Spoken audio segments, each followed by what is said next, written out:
evening and a very pleasant welcome to all.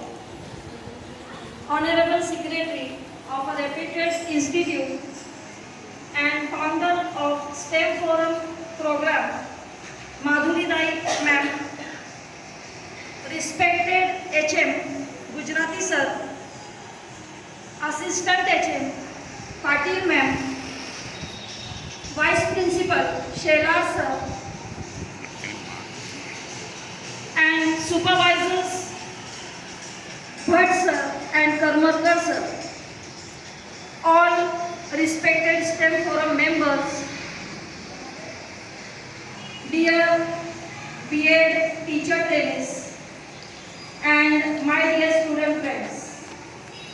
Myself, Ghazala Ansari, privileged to welcome you all in the 12th session of the 3rd season of STEM Forum, a platform dedicated to strengthening, exploring and reimagining STEM, that is science, technology, engineering and mathematics education for all of us. As usual, we will start our program with science song, that is Khuli Nazar Se Dekho Mitro. So for the same, I request you all to come forward and sing the song Khuli Nazar.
speakers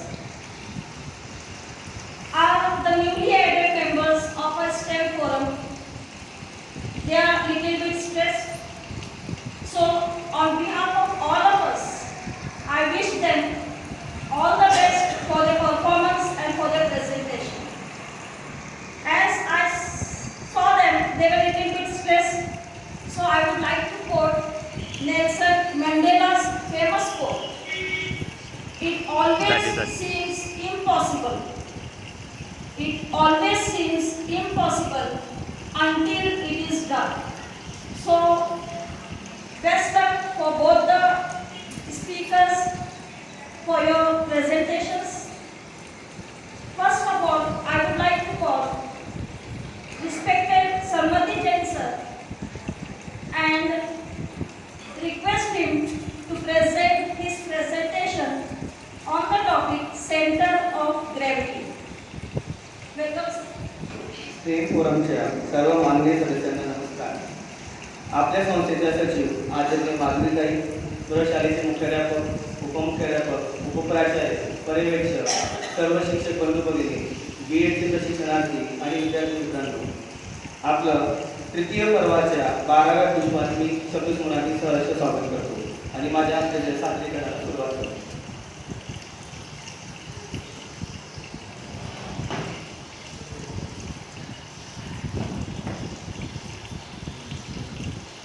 माझ्या टॉपिकचं नाव आहे centre of gravity. आपल्या सर्वात gravity बद्दल माहिती आहे. Gravity हा एक असा इन्व्हिजिबल फंडामेंटल फोर्स आहे जो दोन ऑब्जेक्ट्सला एकमेकांकडे अट्रॅक्ट करतो. तर टॉपिक आहे centre of gravity. Have you ever thought, तुम्ही कधी विचार केलेला आहे का? लागणार आहे ती. तामिळनाडूमध्ये महाबलीपुरममध्ये 2.5 लाख किलो वजनाचा दगड 2 फूट जागेवर थांबलेला आहे. दोरीवर चालणारी एखादी व्यक्ती हातात रॉड घेऊन चालते आणि मागच्या 850 वर्षापासून हा लिव्हिंग टॉवर ऑफ पिसा 4 डिग्रीने झुकलेला आहे, तरी तो तसाच उभा आहे. तर आपण या सर्व प्रश्नांचं उत्तर शोधूया. टॉपिकचं नाव आहे centre of gravity. Centre of gravity म्हणजे काय? Centre of gravity is an imaginary point, imaginary balancing point. तो एक असा इमॅजिनरी पॉईंट आहे ज्या पॉईंटवर बॉडी ही बॅलन्स करते. त्या पॉईंटला बॉडीचं वेट इक्वली डिस्ट्रीब्यूट झालेलं असतं. त्याच पॉईंटला आपण सेंटर ऑफ ग्रॅव्हिटी म्हणतो. तो एक इमॅजिनरी पॉईंट आहे. Centre of gravity can be shifted. Centre of gravity हा शिकू शकतो. Centre of gravity is imaginary balancing point where the body weight can be assume to be concentrated and equally distributed. त्याचा symbol आहे COG किंवा CG, centre of gravity. It is a point around which body may rotate freely in all direction. तो असा एक point आहे ज्या पॉईंटवर जर आपण बॅलन्स रोटेट करायला गेलं त्या बॉडीला तर ती बॉडी ही फ्रीली रोटेट. आता हे माझ्याकडे काही जॉमेट्रिकल शेप्स आहेत. सर्कलचं सेंटर ऑफ ग्रॅव्हिटी हे सर्कलचा सेंटर पॉईंट आहे. त्यानंतर हा एक इक्विलॅटरल ट्रायंगल आहे. इक्विलॅटरल ट्रायंगलचा सेंटर ऑफ ग्रॅव्हिटी जेव्हा 3 मेडियन्स एका पॉईंटला इंटरसेक्ट करतात तो म्हणजे त्या ट्रायंगलचा इक्विलॅटरल ट्रायंगलचा सेंटर ऑफ ग्रॅव्हिटी. त्यानंतर हा एक स्क्वेअर शेप आहे. स्क्वेअरचा सेंटर ऑफ ग्रॅव्हिटी म्हणजे ज्या पॉईंट्सला 2 डायगोनल इंटरसेक्ट करतात तो म्हणजे त्या रेक्टँगल आणि स्क्वेअरचा सेंटर ऑफ ग्रॅव्हिटी. मी ऑलरेडी इकडे पॉईंट आउट करून ठेवलेले आहे रेक्टँगल. त्याचं सेंटर ऑफ ग्रॅव्हिटी तेच 2 डायगोनल ज्या पॉईंटला इंटरसेक्ट करतात. तर आपण हे जॉमेट्रिकल शेप बघितले ज्याचं सेंटर ऑफ ग्रॅव्हिटी हे आपण काढू शकतो. पण असे काही शेप्स आहेत की जे इरेग्युलर शेप्स आहेत. Centre of gravity of irregular shape object. आता बघा मी ऑब्जेक्ट ड्रॉ केलेला आहे. तो ऑब्जेक्ट हा आहे. या ऑब्जेक्टचं सेंटर ऑफ ग्रॅव्हिटी जर मला शोधायचं असेल तर माझ्याकडे एक मेथड आहे. त्या मेथडने आपण या इरेग्युलर शेप ऑब्जेक्टचं centre of gravity find out करू शकतो. ही एक स्प्रिंग आहे. त्याला मी मास अटॅच केलेला आहे जेणेकरून ती व्हर्टिकली डाऊनवर्ड जाणार म्हणजे ग्रॅव्हिटीच्या दिशेने. तर आपल्याला ह्या ऑब्जेक्टला हवेमध्ये बॅलन्स करायचं आहे आणि ह्या पॉईंटपासनं आता ह्या पॉईंटला मी तो ऑब्जेक्ट पकडलेला आहे आणि ह्या पॉईंटपासनं जी स्ट्रेट लाईन जाणार तिकडं मी एक मार्क पेनाच्या मदतीने स्ट्रेट लाईन ड्रॉ करतो.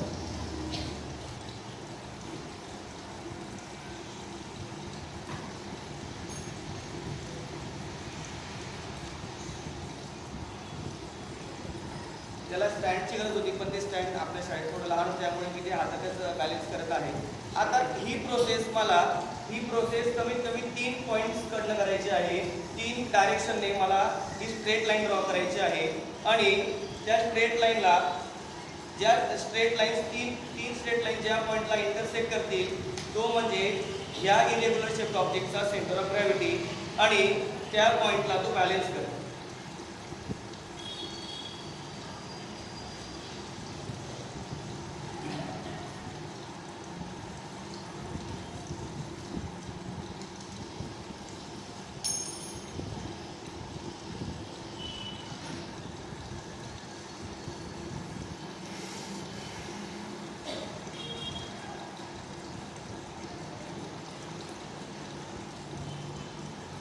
जवळपास आपल्याला 3 लाईन्स ह्या पॉईंटला मिळालेल्या आहेत. तर हा पॉईंट या ऑब्जेक्टसाठी सेंटर ऑफ ग्रॅव्हिटीचं काम करेल आणि आपण त्या पॉईंटला जर तो ऑब्जेक्ट बॅलन्स करण्याचा प्रयत्न केला तर तो ऑब्जेक्ट हा बॅलन्स होत आहे. म्हणजे आपण बघितलं की इरेग्युलर शेपचं line of centre of gravity कसं आहे फाइंड आउट करायचं. तर ही एक प्लम लाईन आहे जी व्हर्टिकली डाऊनवर्ड जाते ग्रॅव्हिटीमुळे.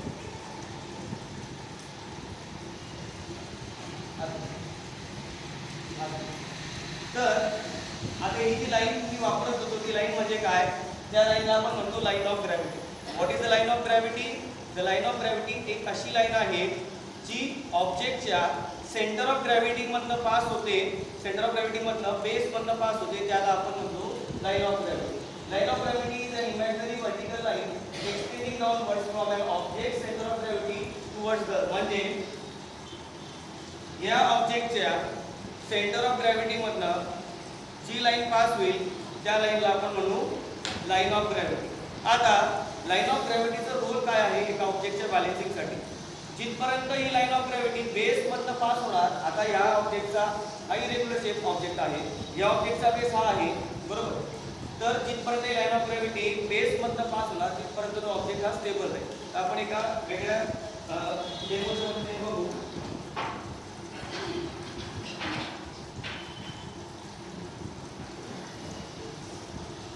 तर हा माझ्याकडे क्यूबॉइड एक ब्लॉक बनवलेला आहे, क्यूबॉइड नाही, एक ब्लॉक बनवलेला आहे. त्याचं सेंटर ऑफ ग्रॅव्हिटी ह्या पॉईंटला, त्या पॉईंटला मी नेल अटॅच केलेला आहे आणि त्याचा हा बेस आहे. आता आपण बघितलं की जर लाईन ऑफ ग्रॅव्हिटी बेसमधनं पास होत असेल तर तो ऑब्जेक्ट स्टेबल राहतो. आता बघा हा ऑब्जेक्ट स्टेबल आहे कारण की लाईन ऑफ ग्रॅव्हिटी ही बेसमधनं पास होत आहे बरोबर आहे. जर मी याला याची जर पोझिशन चेंज केली, आता ही लाईन ऑफ ग्रॅव्हिटी बेसमधनं पास होत आहे. पण जर मी याची डायरेक्शन अशी चेंज केली, आता बघा लाईन ऑफ ग्रॅव्हिटी ही बेसमधनं पास होत नाही, तर हा ऑब्जेक्ट स्टेबल राहणार नाही. जर मी ऑब्जेक्टला सोडलं तर तो ऑब्जेक्ट हा पडून जाईल आणि एक नवीन बेस शोधतो. म्हणजे आपण याच्यावरून बघितलं की लाईन ऑफ ग्रॅव्हिटीचा रोल काय आहे, बेसमधनं पास. जिथपर्यंत लाईन ऑफ ग्रॅव्हिटी बेसमधनं पास होते ऑब्जेक्ट स्टेबल राहतो. म्हणजे या लाईन ऑफ ग्रॅव्हिटीचा इम्पॉर्टन्स जिथपर्यंत बॅलन्स ऑब्जेक्ट कितपर्यंत स्टेबल राहणार आहे, कोणत्या पॉईंटपर्यंत, हे लाईन ऑफ ग्रॅव्हिटी आपल्याला इंडिकेट करेल.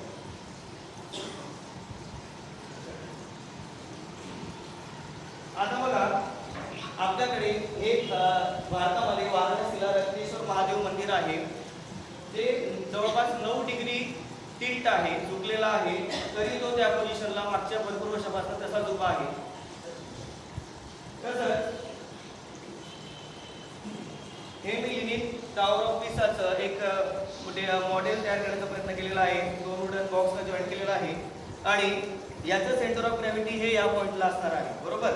तर हे लिनिंग टॉवर ऑफ पिसा मागच्या 850 वर्षापासून जवळपास 4 डिग्री टिल्ट आहे. त्याचं वजन जवळपास 15 ते 16,000 टन आहे. उंची 183 फूट आणि 8 फूट तो वाईड आहे. तरीही तो त्या पॉईंटला उभा आहे. तर याचंही लाईन ऑफ ग्रॅव्हिटी ही बेसमधनं पास होत आहे, म्हणून तो ऑब्जेक्ट त्या पॉईंटला उभा आहे. बघा ही centre of gravity, line of gravity बेसमधनं पास होत आहे, त्याच्यामुळे तो ऑब्जेक्ट हा स्टेबल आहे.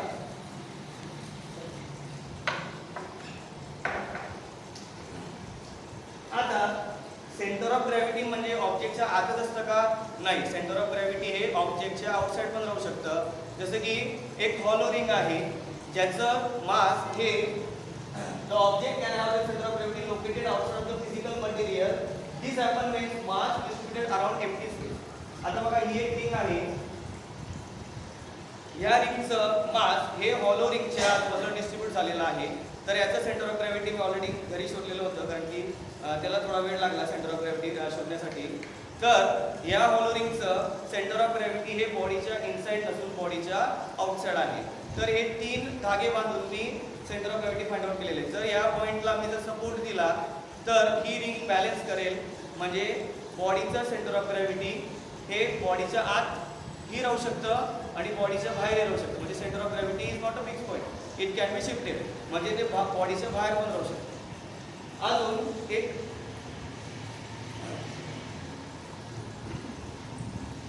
हे 2 फोक्स आहेत ज्यांना मी एका टूथपिकने बॅलन्स करणार आहे. बघा, 2 फोक्सला मी ऑलरेडी जॉईन करून ठेवलेलं होतं आणि या क्लासवर मी 2 टूथपिकच्या मदतीने त्याला बॅलन्स करेन. जर तुम्ही बघितलं तर आता 2 फोक्स टूथपिकच्या मदतीने बॅलन्स होत आहे. जर तुम्ही व्यवस्थित बघितलं तुम्हाला वाटत असेल की टूथपिकचा भरपूरसा भाग या ग्लासच्या आतल्या बाजूला आहे, तर ते काउंटर वेट ह्या 2 फोक्सला बॅलन्स करत नाहीये.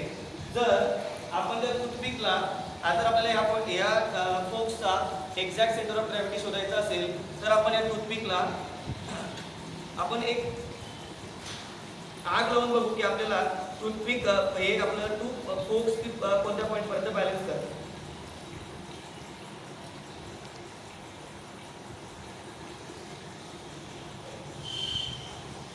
आता बघा ती टूथपिक जळत आहे, पण ते फोक्स तसेच बॅलन्स आहे, ते पडत नाही, कारण की सेंटर ऑफ ग्रॅव्हिटी हा एक सिंगल पॉईंट आहे ज्या पॉईंटवर ऑब्जेक्ट हा बॅलन्स होतो. जर आता आपण बघितलं टूथपिक जवळपास जळालेली आहे आणि आपल्याला एक सिंगल पॉईंट मिळत आहे ज्या पॉईंटवर हे टूथपिक हे 2 फोक्स बॅलन्स आहे टूथपिकच्या मदतीने. आपण याच्यावरनं असं समजूया की सेंटर ऑफ ग्रॅव्हिटी हा एक सिंगल पॉईंटही असू शकतो आणि तो बॉडीच्या आउटसाइड असू शकतो. तर आपण हे 2 डेमोच्या मदतीने बघितलं. आता centre of gravity for humans. आता माणसांनाही सेंटर ऑफ ग्रॅव्हिटीचा कन्सेप्ट लागू होतो. आपण चालतो बसतो तर आपल्यालाही सेंटर ऑफ ग्रॅव्हिटीचा कन्सेप्ट लागू होतो. तर आपण एक डेमो देऊ माणसं.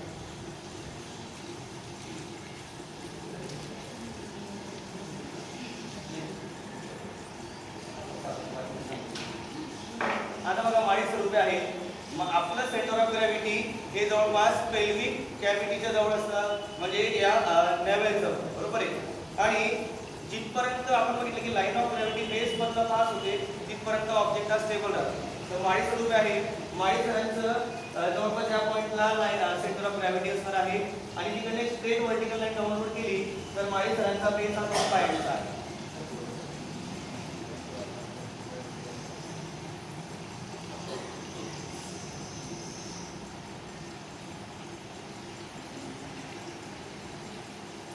आता आपण बघितलं बघा माळी सरांचं सेंटर ऑफ ग्रॅव्हिटी या पॉईंटला मी अजून केलं आणि तिकडे एक लाईन ऑफ ग्रॅव्हिटी ड्रॉ केलेली आहे. आता सर स्टेबल पोझिशनला उभे आहेत कारण की लाईन ऑफ ग्रॅव्हिटी बेस मधलं पास होतं. तर आता एक पाय उचलला. आता जर आपण बघितलं माळी सरांनी एक पाय उचलला तर ही जी लाईन ऑफ ग्रॅव्हिटी आहे ती ह्या पायावर शिफ्ट झाली, कारण की सरांचा बेस फक्त एका पायाचा राहिला. सर जेव्हा विश्राम पोझिशनला होते सरांचा बेस हा वाईड होता आणि सरांनी जेव्हा एक पाय उचलला तेव्हा तो बेस फक्त एका पायाचा राहिला आणि सरांना स्टेबल उभं राहण्यासाठी सरांनी बॉडीचा पोझिशन चेंज झाला.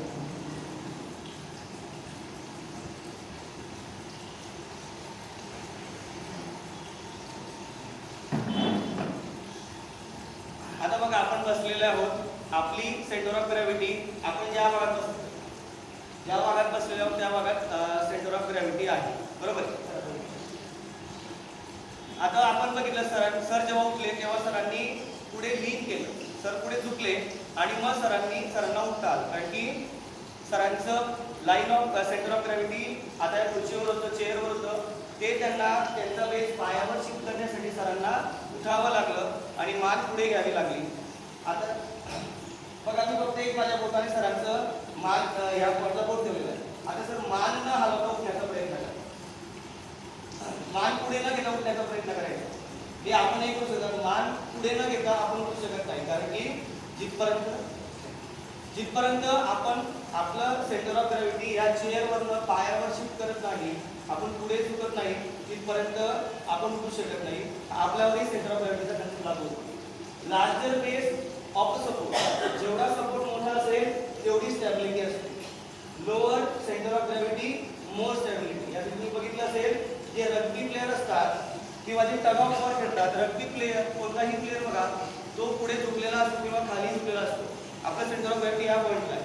आपण जेवढं खाली झुकलो तेवढं आपण स्टेबल उभे राहू. त्यामुळे रग्बी प्लेअरची पोझिशन ही पुढे झुकलेली असतात. आणि टग ऑफ वॉर खेळताना एक विशिष्ट टेक्निकचा वापर करतात, त्यामुळे ते आपलं सेंटर ऑफ ग्रॅव्हिटी लो ठेवतात. जेवढं सेंटर ऑफ ग्रॅव्हिटी लो ठेवलं तेवढा ऑब्जेक्ट हा बॅलन्स राहतो. Is the centre of gravity is a fix point. Centre of gravity हा फिक्स पॉइंट आहे का? नाही, सेंटर ऑफ ग्रॅव्हिटी हा फिक्स पॉइंट नाही. It can be shifted towards the massive body और हेवी मास. आपण एक एक्सपेरिमेंट बघून घेऊ.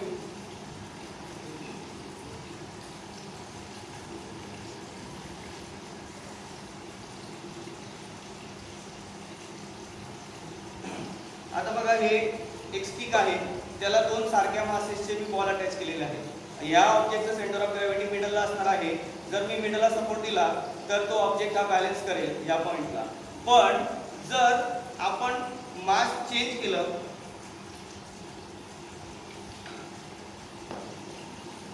आता बघा हा बॉल मोठा आहे, याच्यामध्ये मी वाळू टाकलेली आहे, त्याच्यामुळे याचं वेट वाढून याचं मास वाढून गेलेलं आहे. आता जर तुम्ही मिडलला बॅलन्स करायला गेले तर ती स्टिक बॅलन्स होणार नाही, कारण की centre of gravity can be shifted towards the massive body. He massive body आहे, त्याच्यामुळे आपल्याला या ऑब्जेक्टचं सेंटर ऑफ ग्रॅव्हिटी जवळपास या पॉईंटला मिळणार आहे. म्हणजे सेंटर ऑफ ग्रॅव्हिटी हा प्रत्येकच मिडलला नसून ती मॅसिव्ह बॉडीच्या जवळ शिफ्ट होते. हे आपण या एक्सपेरिमेंट बघू. अजून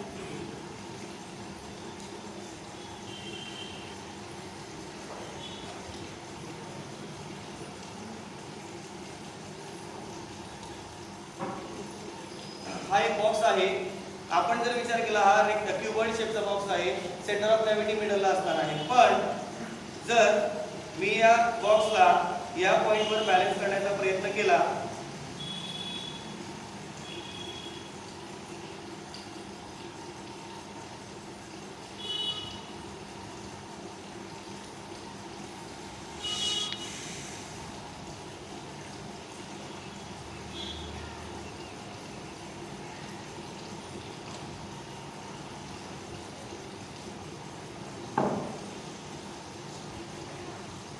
तर बघा तुम्हाला बॉक्स हा बॅलन्स झालेला दिसेल. असं कसं झालं, याचं सेंटर ऑफ ग्रॅव्हिटी या पॉइंटला होतं पण ऑब्जेक्ट या पॉइंटला बॅलन्स झालेला आहे. आपण आता बघितलं की centre of gravity can be shifted towards the heavy mass और हेवी बॉडी. बघा आता मी या डब्यामध्ये या पॉइंटला वजन ऍड केलं होतं, वेट ऍड केलं होतं, त्याच्यामुळे तो बॉक्स सेंटरला बॅलन्स नव्हता, या पॉइंटला बॅलन्स झाला. त्याचं सेंटर ऑफ ग्रॅव्हिटी मॅसिव्ह बॉडीला शिफ्ट झालं. अजून एक एक्झाम्पल आपण बघूया.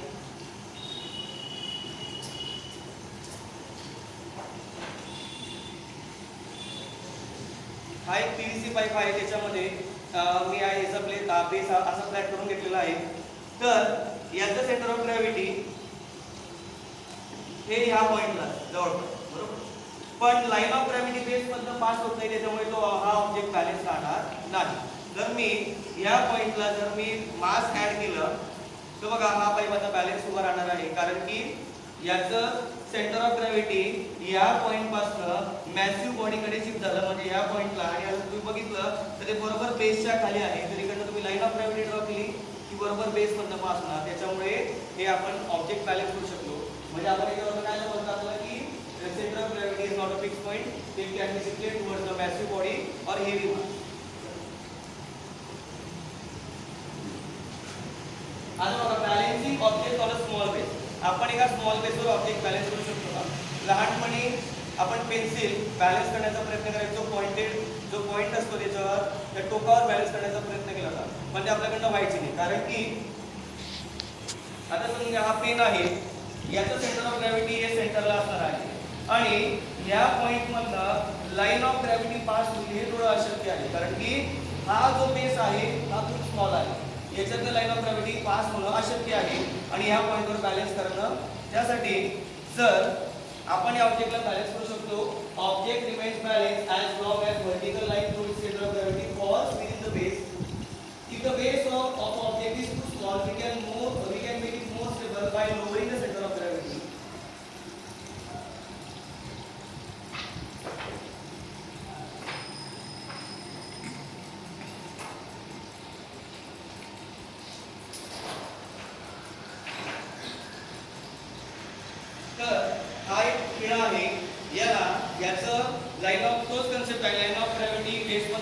होणार नाही, त्याच्यामुळे ऑब्जेक्ट बॅलन्स होणार नाही. पण जर मी याचं सेंटर ऑफ ग्रॅव्हिटी खालच्या बाजूला शिफ्ट केलं तर हा नेल या पॉईंटवर पण बॅलन्स होऊ शकतो.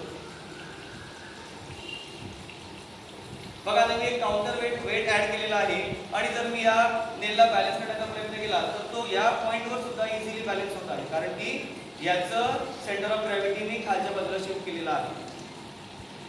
बॅलन्सिंग टॉय, एक टॉय मी हे टॉय आहे बॅलन्सिंग टॉय.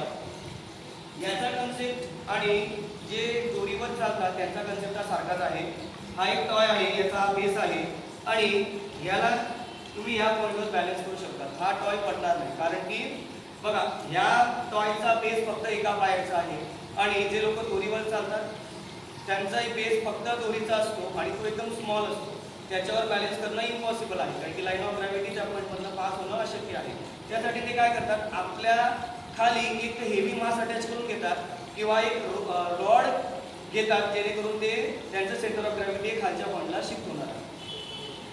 आता एक मी पुली बनवलेली आहे, या पुलीला मी रोपवर बॅलन्स करून टाकतो.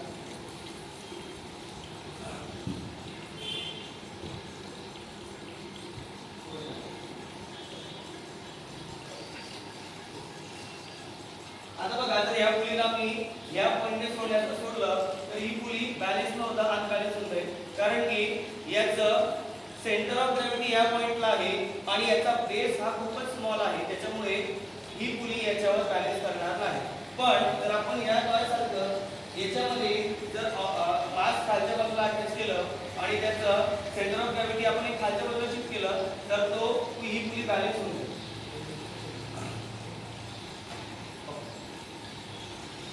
आता बघा आपण बघितलं ही पुली न पडता बॅलन्स झालेली आहे, कारण की या पुलीची सेंटर ऑफ ग्रॅव्हिटी आता खालच्या बाजूला शिफ्ट झालेली आहे. थोडं टाईट पकड बेटा तू.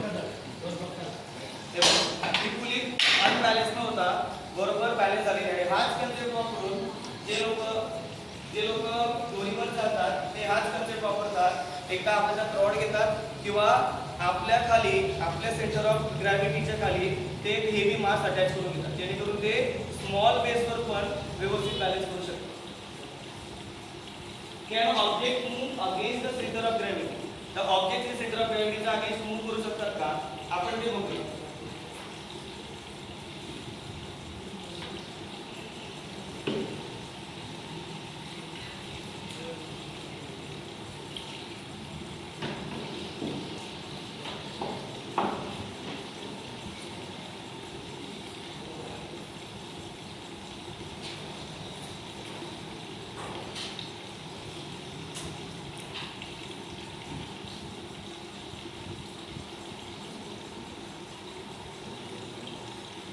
हे एक स्ट्रक्चर बनवलेलं, त्याच्यामध्ये हे दोन फनेल्स आहेत, त्यांना मी जॉईन केलेलं आहे.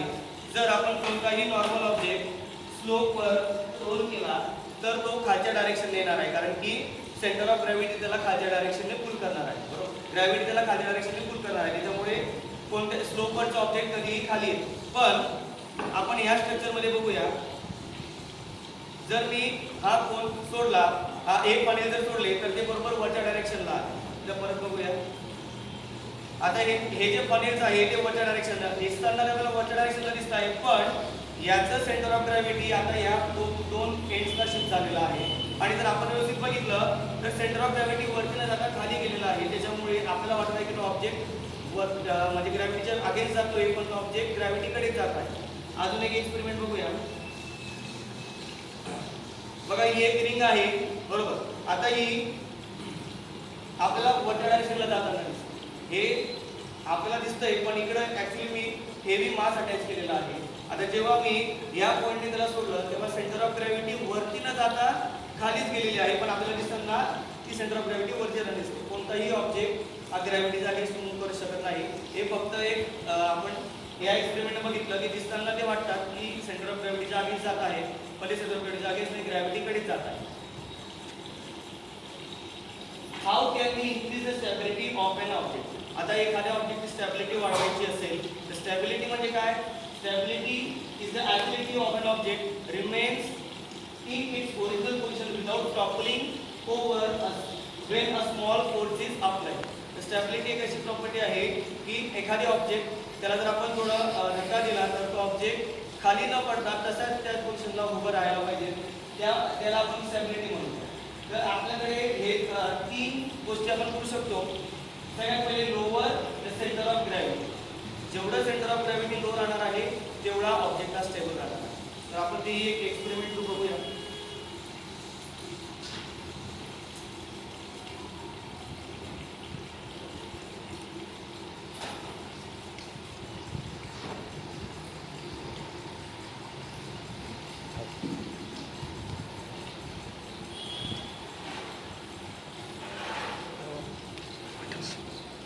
आता या बघा, ही एक स्पोर्ट्स कार आहे, बरोबर. स्पोर्ट्स कार जर तुम्ही बघितलं, स्पोर्ट्स कारचा बेस हा वाईड असतो आणि ते खालच्या बाजूने हेवी असतात. पहिला कन्सेप्ट आहे lower the centre of gravity. जेवढं सेंटर ऑफ ग्रॅव्हिटी हे लोअर असणार आहे तेवढा ऑब्जेक्ट हा स्टेबल असणार आहे. आणि ही एक नॉर्मल गाडी आहे जी कमी वेटेड आहे आणि जिचा बेस हा कमी वाईड आहे. तर कोणता ऑब्जेक्ट स्टॅबल जास्त राहणार आहे? तर ज्याचा बेस हा वाईड आहे किंवा हेवी आहे तो ऑब्जेक्ट हा जास्त स्टेबल आहे. इकडे मी एक अँगल ड्रॉ केलेले आहेत, तर आपण बघूया.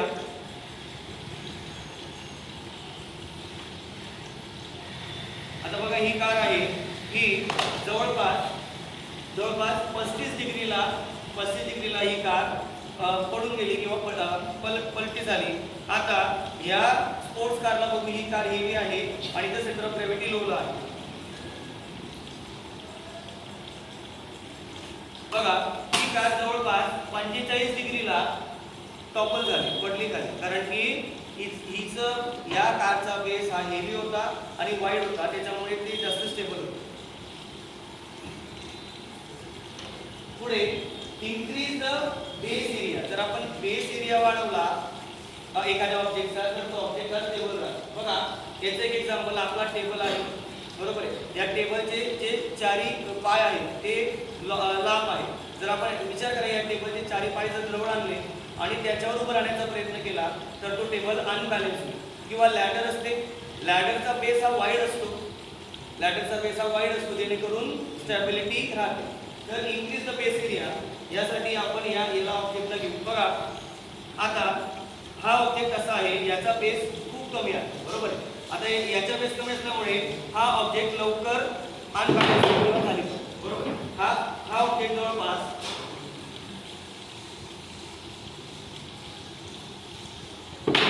जवळपास 35 डिग्रीला तो अनबॅलन्स झाला. आता जर मी याचा बेस वाढवला, वाढवलेला आहे, तर हा ऑब्जेक्ट बघा जवळपास आता 45 डिग्री आलं.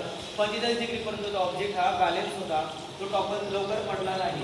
त्याच्यामुळे जर आपण बेस एरिया वाढवला तर ऑब्जेक्ट हे अजून स्टॅबिलिटी राहते. आणि मेक द बेस हेवी. आपण एखाद्या ऑब्जेक्टचा बेस हेवी केला तर तो ऑब्जेक्ट स्टेबल राहतो.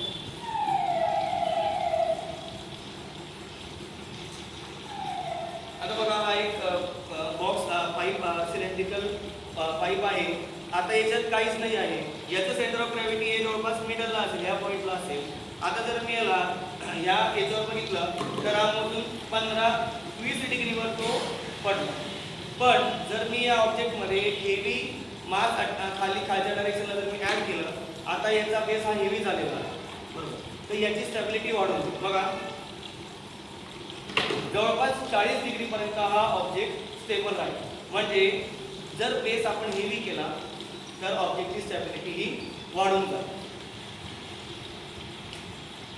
Advantage of heavy base in stability. जर बेस हेवी असतील तर स्टॅबिलिटीमध्ये काय ॲडव्हान्टेज होतं? तर इलेक्ट्रिक फॅन जर आपण बघितले तर त्या फॅनचा बेस हा वजनदार असतो आणि जसं की या टॉयसारखेच असतो. या टॉयचा बेस हा हेवी आहे, त्याच्यामुळे तो फॅन हा बॅलन्स करतो. टेबल लॅम्प्स आता सहजासहजी नसतात, पण आपल्याकडे जुन्या काळात टेबल लॅम्प्स आपण बघितले. Table lamps have a heavy base. This prevent it from falling over when the table is shaken or accidentally touched. Traffic cones and road sine.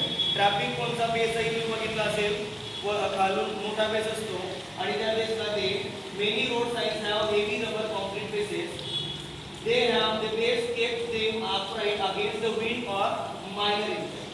Mic stand, बघा हा आपला माइक स्टँड आहे. याचाही base तुम्ही बघितला तर याचाही बेस हेवी आहे, म्हणजे माईक स्टँड त्या स्मॉल बेसवर बॅलन्स करत आहे, कारण की त्याचा बेस हेवी आहे. तर हे झाले advantage of heavy. Advantage of wide base stability. Base जर वाईड असेल, तुम्हाला एक एक्झाम्पल दिलं होतं या टेबलचं. या टेबलचे लेग्स दूर आहेत, त्याच्यामुळे हा टेबल व्यवस्थित बॅलन्स आहे. जर या टेबलचे लेग्स आपण जवळ आणले तर तो अनबॅलन्स होतो, व्यवस्थित बॅलन्स नाही करत. Furniture with legs spread far apart is more stable. A narrow leg stool tips over more easily. आपण स्टूलचे जर कन्स्ट्रक्शन बघितलं, त्याचे लेग्स ॲज कम्पेअर टू त्याचा बेस थोडे वाईड असतो. लॅडरचं एक्झाम्पल तुम्हाला सांगितलं, लॅडरचा बेसही वाईड असतो, जेणेकरून तो स्टेबल राहतो. व्हेकल्स, आपण एक स्पोर्ट्स व्हेकलचं एक्झाम्पल बघितलं. स्पोर्ट्स व्हेकलचा बेस हा वाईड असतो, हेवी असतो, त्याच्यामुळे ती जेव्हा शार्प टर्न्स घेते तेव्हा ती पडत नाही किंवा पलटी होत नाही. स्पोर्ट्स कारला खूप फास्ट स्पीडवर त्यांना टर्न्स घ्यावे लागतात, त्याच्यामुळे त्यांचा बेस हा हेवी केलेला असतो. तर मी माझा टॉपिक संपलेला आहे. मी आशा करतो